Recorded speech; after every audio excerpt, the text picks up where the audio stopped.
আসসালামু আলাইকুম ওরহমতুল্লাহি ওয়াবারাকাতুহু। আলহামদুলিল্লাহি রাব্বিল আলামিন আসসালাতু ওয়াসসালামু আলা নাবিয়িল মুরসালিন ওয়া আলা আলিহি ওয়া সাহবিহি আজমাইন। আল্লাহ দরবারে অসংখ্য শুকরিয়া যে আল্লাহ সুবহানাহু ওয়া তাআলা আপনাকে আমাকে সুস্থ রেখেছেন। বিভিন্ন ফিতনা ফাসাদ থেকে ফারেক করে রেখেছেন। আজকে ছোট্ট একটা হাদিস বলবো।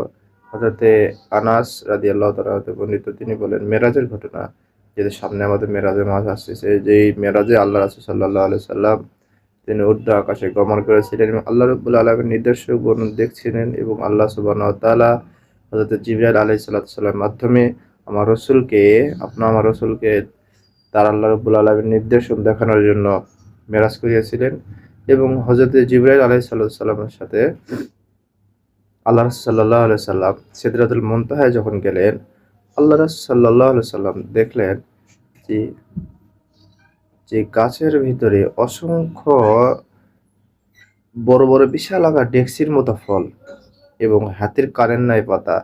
আল্লাহ রাসূল হযরত জিবরাইলকে বললেন, হে জিবরাইল, এগুলো কি? আল্লাহ রাসূল সাল্লাল্লাহু আলাইহি সাল্লামের জবাবে হযরত জিবরাইল আলাইহিস সালাম বললেন, এটা হলো সিদরাতুল মুনতাহা। এবং আল্লাহ রাসূল সাল্লাল্লাহু আলাইহি সাল্লাম দেখলেন যে 4টি নদী দেখতে পারলেন এবং হযরত জিবরাইলকে জিজ্ঞাসা নিয়ে, হে জিবরাইল, এই নদীগুলো কি? আল্লাহ রাসূলের কথা শুনে হযরত জিবরাইল বলে, ইয়া রাসূলুল্লাহ, 2টি নদী হলো জহির আর 2টি নদী হলো বাতিন। এই 2টি নদী জহির 2টি নদী হলো, এটা হলো আপনার জান্নাতের নদী, আর বাতিন 2টি নদী আপনার নীল নদ এবং ফোরাত নদী। নীল নদী এবং ফোরাত নদী। আল্লাহ রাসূল সাল্লাল্লাহু আলাইহি সাল্লাম তখন বললেন, সামনের দিকে একটু দেখলেন যে বাইতুল মামুর। হযরত জিবরাইল আলাইহিস সালামের সঙ্গে দেখলেন যে বাইতুল মামুরে অসংখ্য ফেরেশতা ঢুকতেছেন এবং বের হইতেছেন। হযরত জিবরাইলকে বলেন, ইয়া রাসূল, হযরত জিবরাইলকে আল্লাহ রাসূল বললেন, হে জিবরাইল, এই ফেরেশতাগুলি এখানে তাওয়াফ করতেছে, এরা কিভাবে?